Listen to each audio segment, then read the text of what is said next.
नमस्कार दोस्तों, एक बार फिर से स्वागत है आप सभी का मेरे यूट्यूब चैनल पर। मेरी आज की कहानी का शीर्षक है सबसे बड़ा हथियार। बादशाह अकबर कामकाज के अलावा भी कई चीज़ों के बारे में बिरबल से बातचीत किया करते थे।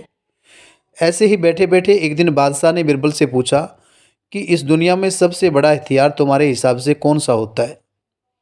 इस बात के जवाब में बिरबल ने कहा कि संसार में आत्मविश्वास से बड़ा कुछ नहीं है और मेरे हिसाब से सबसे बड़ा हथियार आत्मविश्वास ही होता है।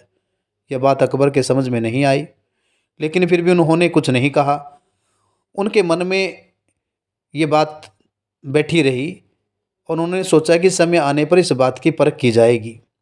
कुछ दिनों बाद राज्य में एक हाथी बेकाबू हो गया। पता करने पर समझ में आया कि वो पागल हो गया है। उसे कर्मचारियों ने जंजीरों से जकड़ लिया था।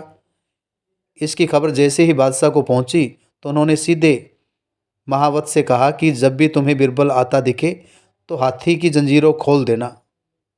यह सुनकर महावत हैरान हो गया, लेकिन बादशाह का आदेश था इसलिए सिर झुका करके चला गया। अक, अब अकबर ने बिरबल को महावत के पास जाने के लिए कहा। महावत ने भी बादशाह के आदेश का पालन करते हुए बिरबल को आते देख हाथी को जंजीरों से मुक्त कर दिया। बिरबल को इस बात की खबर नहीं थी कि वो आराम से चले आ रहे थे। तभी उनकी नज़र हाथी के ऊपर पड़ी। जैसे ही उन्होंने देखा कि हाथी उनकी तरफ आ रहा है तो कुछ समझ नहीं पाए। कुछ ही देर में उनके दिमाग में हुआ कि बादशाह ने मेरी आत्मविश्वास वाली बात को परखने के लिए ही इस हाथी को मेरे पीछे छोड़ने का आदेश दिया होगा।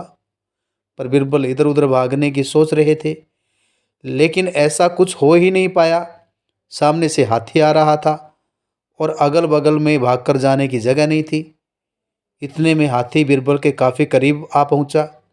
तभी बिरबल ने सामने एक कुत्ते को देखा और उसे टांगों से पकड़कर हाथी की तरफ फेंक दिया। कुत्ते चीखते हुए हाथी से टकराया। उनकी ऐसी चीखें सुनकर हाथी वापस उल्टी दिशा में भागने लगा। कुछ ही देर में इस बारे में बादशाह अकबर को पता चला। तब जाकर के उन्होंने माना कि आत्मविश्वास ही मनुष्य का सबसे बड़ा हथियार होता है। प्यारे बच्चों, इस कहानी से हमें शिक्षा मिलती है कि हर किसी की बात पर यूं ही भरोसा नहीं कर लेना चाहिए। बात की जांच और परख करना चाहिए। और दूसरी सीख हमें यह मिलती है कि इंसान समय से पहले उम्मीद ना छोड़े तो परेशानी से बाहर निकल सकता है। दोस्तों, उम्मीद करता हूं कि आपको मेरी ये कहानी अच्छी लगी होगी। अगर आपको मेरी ये कहानी अच्छी लगी हो तो इस कहानी को लाइक करना, शेयर करना और मेरे चैनल को सब्सक्राइब करना। Thank you.